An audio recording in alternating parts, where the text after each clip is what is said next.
Hello, everybody. It is Tuesday, the 26th of July, 2022. It's 11:30 a.m. right here in the Old Pueblo, Tucson, Arizona, which means it is time once again for our Midday Mindful Moment. I'm Reverend Jonathan Zenz, the minister here at Unity of Tucson, and this is the opportunity we take right in the middle of the day, every single weekday, to engage in some spiritual practice together by considering some ideas and then engaging in some prayer. Why do we do this? Well, when we are consistent in our spiritual practice, life just gets better all around. So let's work on that together. What do you say? Whether you are watching live or on the replay, I would love for you to post a comment and let me know that you are here. Sherry, yes, what is life? Oh, you've asked me. You've asked me the question that I'm asking today. Wilda, greetings from Nashville. Grateful to have you here. Sherry, aloha. Grateful to have you here. Darwin and Jerry, grateful to have you here. Good morning from, I imagine, William and Anita, who are all here. Here, I can put these up because they come from different places because this goes live on Facebook and on YouTube. So there's Sherry and Wilda and Sherry and Darwin and Jerry and William and I assume Anita. And always grateful to have this magnificent opportunity to connect every single weekday. I do want to offer this reminder, which is to say, you are love, you are light, you are life, you are magnificent. And I'm grateful that you shine your light, share your magnificence with the world. Thank you, thank you, thank you. Yes, William, there we go. William says, good morning from William and Anita. And hi, Sue. And hi, Annie. Hi, everyone. Have a fantastic day. Yes, let's choose today to have a fantastic day. So today's consideration comes to me because I had one of you reach out to me in an email asking me what I meant by "you are life, we are life," right? That this person indicated that they really felt, oh, I get it. I've had the feeling and the understanding and have the experience of myself as light.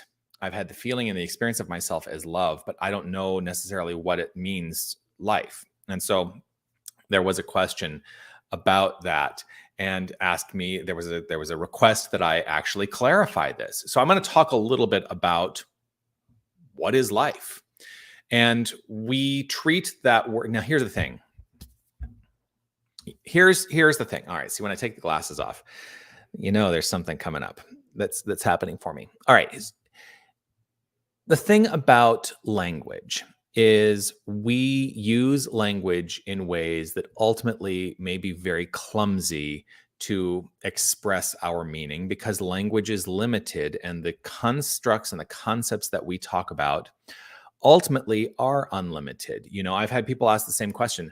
What do you mean love? Like, what is love? What is God is love? Like, what does that mean? And we talk about how we define love within the philosophy that we teach. And so if I were to say you are love, what I'm saying is that the infinite creative nature that is flowing forth in all things is the core of who you are. Love is the self-givingness of spirit to itself for the purposes of creation. That's how one of the ways that we define love.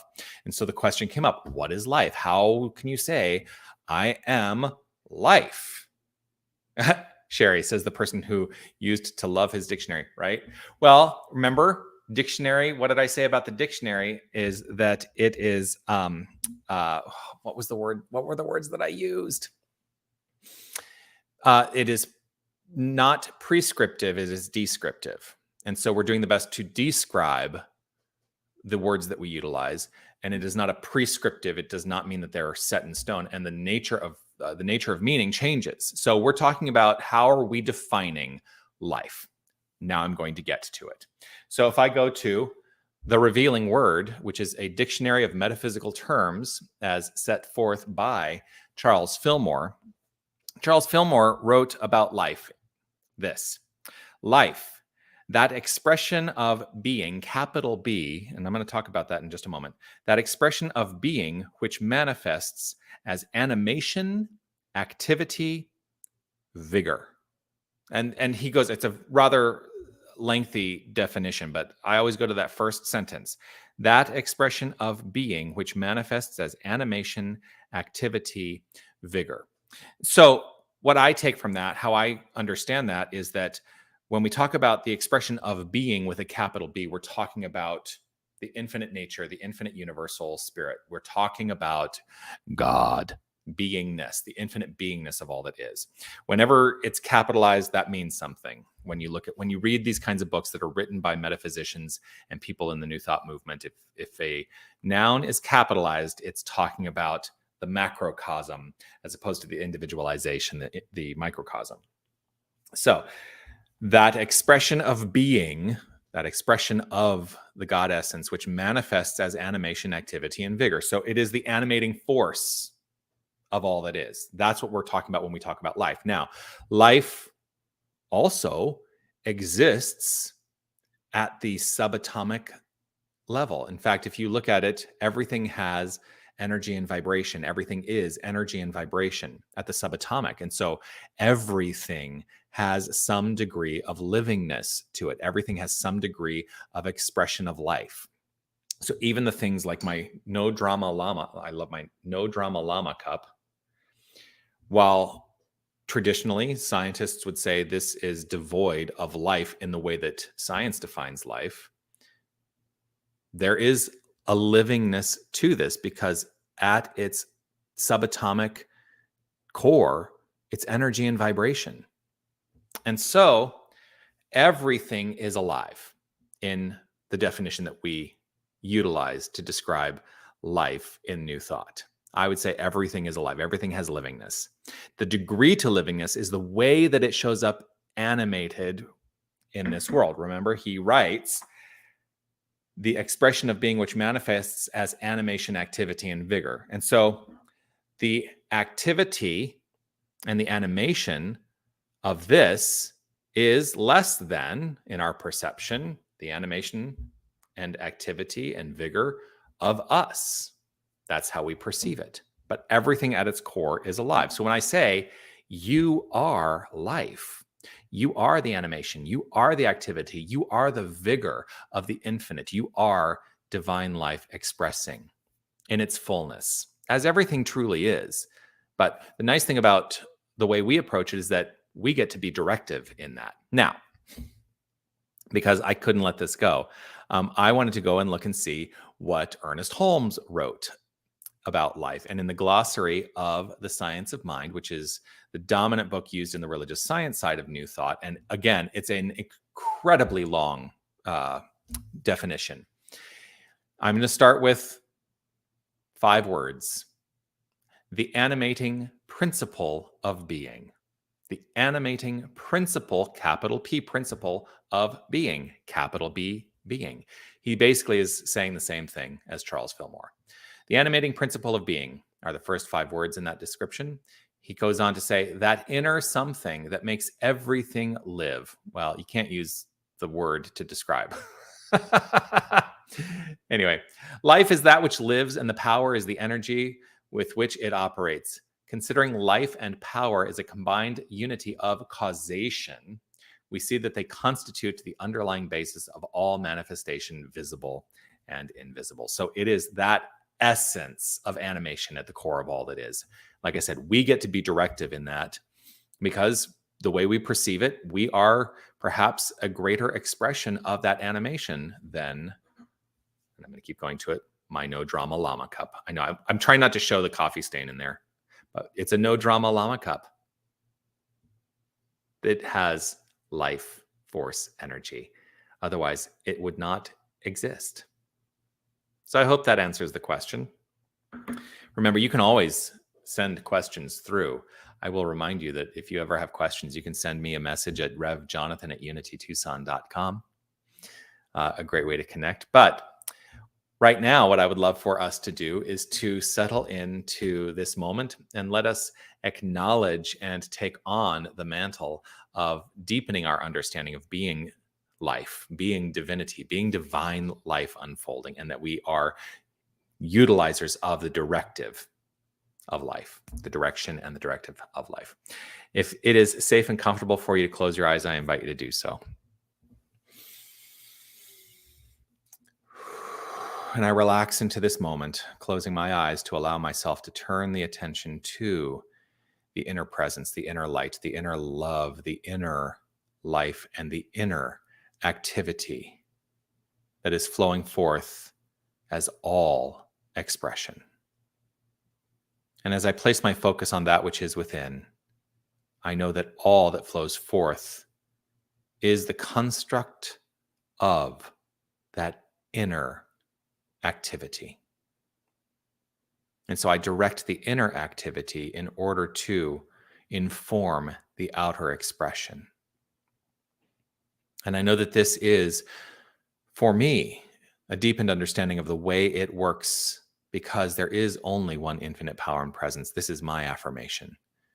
There's an infinite creative source. There is this resource for all that is, that I call God. And God is expressing itself as all that is. And there is no separation. There can be no separation from the infinite. And so we are that power. We are the presence. We are the beingness of God, living its life and recognizing it as our own, calling it our own. And so I trust and know that there's a directive force, a directive power, a direction in which we all flow. The animating principle is at its core. And as we direct it, we create the most magnificent experience of this thing called life. For we are life itself, flowing forth into and as expression. And so I simply give over to a deepened understanding of the animating principle of being, knowing that this is at the core of all creation, and it is who and what we are. And there is power in understanding. There is a power in understanding this paradigm. And so with gratitude overflowing, I simply settle in to the deepening, trusting and knowing that this is of value in the forward momentum and flow of life. And I trust in this for each and every one of us. I trust in the flow of life as us, knowing there is no separation, for life is. And I affirm it as so by saying, and so it is. Amen.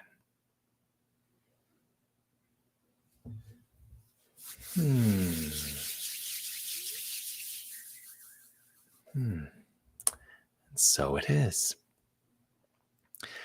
Well, as always, I am so deeply grateful for this opportunity to connect, and look forward to connecting again tomorrow at 11:30 a.m. right here on Facebook or YouTube, wherever you're watching from. I'll be back. Do continue to comment and like, subscribe, follow, share the prayer, share this with the world. And Sherry, thank you for the claps. And yes, even rocks are living. You offer to us. Loya, aloha to you as well.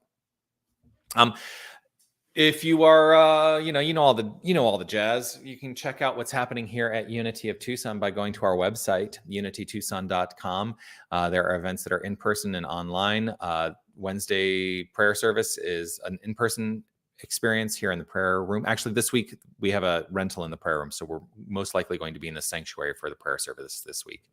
And then Sundays, 9:30 meditation, 10 a.m. celebration service, right there on every Sunday morning. Grateful to be able to offer those in person and online. So join us for all that stuff. Peace and blessings to you. Please know that no matter what, I see you. I see you. You are magnificent. Thank you for shining your light and sharing your magnificence with the world. Keep doing that, will you? Peace and blessings. Be well. Namaste.